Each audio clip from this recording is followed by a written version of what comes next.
Get good at drawing backgrounds. Backgrounds in art are super important. Sure, you could just slap a gradient or blur a PNG to give your character something to stand in front of, but wouldn't it be way cooler if you could place your characters in front of a fully realized environment like this, or this?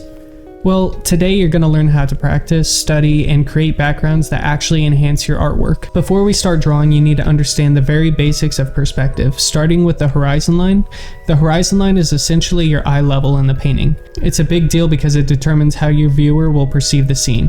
If your eye level or horizon line is below an object, you'll be looking up at it. If it's above an object, you'll be looking down on it. Easy, right?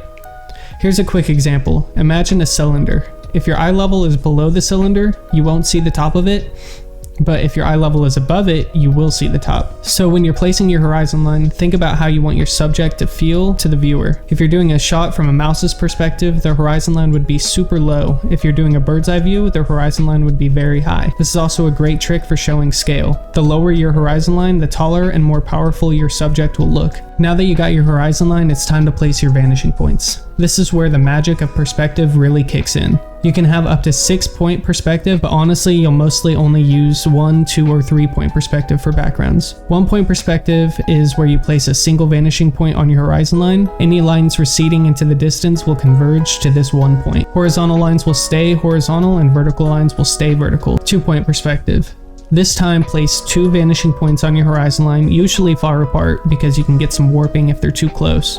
Now your horizontal lines will also converge, making objects appear more natural and less flat. 3-point perspective. This is where your vertical lines also start to converge, typically used for extreme angles like looking up at a skyscraper or down from a tall building. This perspective feels the most realistic since it mimics how we see things in real life.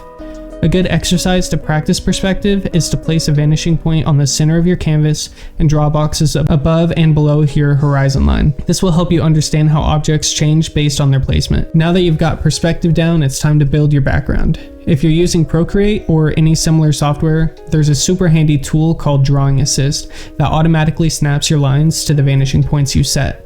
It's a game changer for blocking out your sketch. You can also use an isometric grid in Procreate, which is super useful for drawing props, buildings, or concept art that needs clean perspective lines. Once your sketch is done, it's time to block in your colors. Set your sketch layer to multiply, add a new layer underneath, and start blocking in your base colors. If you want to unify your colors, add an overlay layer on top of everything, fill it with a color, and turn down the opacity. This is a great trick to make your colors feel more cohesive. If you're painting traditionally, think of this like doing a wash over your canvas to unify your colors. Here's where the magic happens. Rendering. This is the part where you make everything look polished and pretty. Lower the opacity of your sketch layer or hide it completely. Start painting your shadows, highlights, and textures. Focus on painting materials accurately.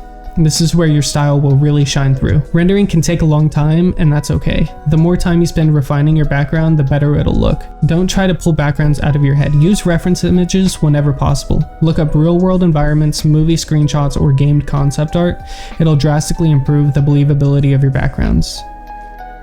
And that's it. You now have a finished background that you can either leave as is or add a character to. The more you practice, the faster you'll improve.